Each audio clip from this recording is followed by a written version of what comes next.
Yeah, and my other thing too is I try not to dive into like the low hanging fruit, like beef shit, like or like, I just some shit. I'm like, I would just rather not intentionally add to certain shit. Now I might end up adding to certain shit, but it ain't, some of these platforms, and like I watch them, like I got love for Vlad and all those guys. I watch Vlad shit all the time, but it's just like, I don't know.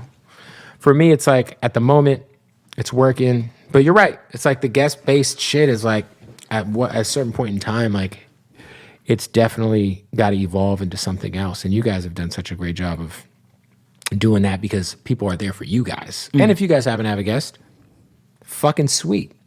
It's going to be a great interview because you guys do great conversations. If you had Vlad on, what would be the first question you would ask him? Fuck, man, I don't know. I've asked Vlad to come on the podcast because he'll text me sometimes or call me sometimes. And he said I didn't have enough viewers for him. He said it wasn't popping. So I think I got the text in here. But I mean, I appreciate the honesty, I guess. I don't know. I mean, and I respect. Hey. Also, I didn't take that shit personally. I was like, I wouldn't have taken that personally. I was like, hey, bro, I get it. Yeah, all good. Like, hopefully one day, Like he had hit me for a contact on cannabis. Oh, you know what it was? He called me because he was like, I didn't want to send this over text. He was like, but I'm looking at your numbers and like, and I'm like, dude, you're fucking rich. Yeah. So for you to like take time away from your family, take time away from your business, I get it, bro.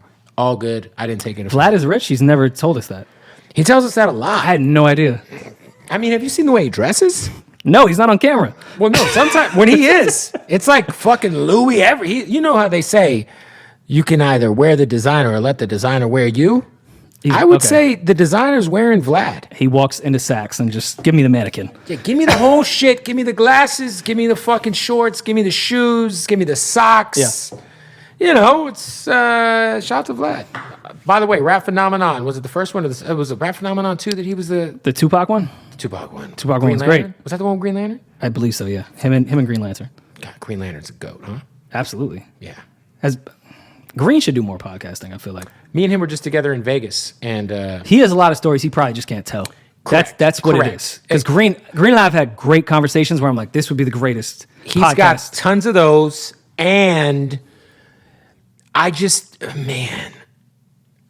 want to know, like, the Eminem shit. What happened with the I mean, we know what happened with the shady shit, with like the Jadakiss G-Unit shit or whatever. Yeah.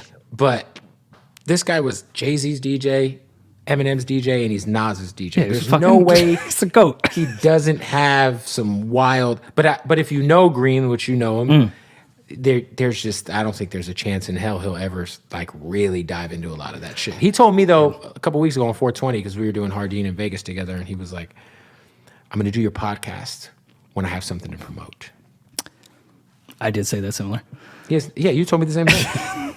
He has nothing to promote. He put out that Big Pun Jada song. Which, But Green's kind of like, speaking of Vlad, I've seen Vlad's like moved into the mafia part of YouTube, which I get, I respect it. You have to grow the page. But, picking the people that already have huge numbers in the mafia space and telling the same stories that were out already. But I get it. Vlad has a different audience. Green is like that, but music industry wise. When I look at the mob shit, I'm like, if this guy's telling the story, obviously either ratted or he's lying, because he wouldn't be able to tell this. He wouldn't be alive. Green is like that for me with hip hop. He can't get on a mic and talk about it. He wouldn't be someone you could interview. Because you even see people in hip hop that go on these, like the behind the scenes guys that tell these crazy stories. I'm like, he might have to be lying, because the people that can't tell this story aren't going to tell it. I feel like Vlad has one of those guys on the show every 2 weeks. Oh, it's entertaining. Where you're like, yo, there's just this random like bodyguard, and he's just saying like, I know who killed Tupac. You know what I mean? Oh, I mean, I was under the Mercedes. I had a GoPro at the time before they came out, and then Vlad will like, He interviewed someone that pulled up on a bicycle to the Tupac scene. I was like, are you kidding? I believe it was the first responder. He just happened to be on a Schwinn. Are you serious? I swear to God. Listen, I have a lot of disagreements with Vlad. Right. That's great though. Him and I guess don't get along. I don't know. I have a lot of issues with people I've never met or spoken to. Right. But when there's positive things to watch, Vlad related, I watch. Yeah, I just watched him and Charlemagne, and I watched him and who was he? Look at the growth of Charlemagne. I watched a few of those clips too. Yeah, Charlemagne's a grown ass man now. I love it. It's great. Oh, it's like finding out Santa isn't real. Fucking A. Ugh, the nerve of you to mature.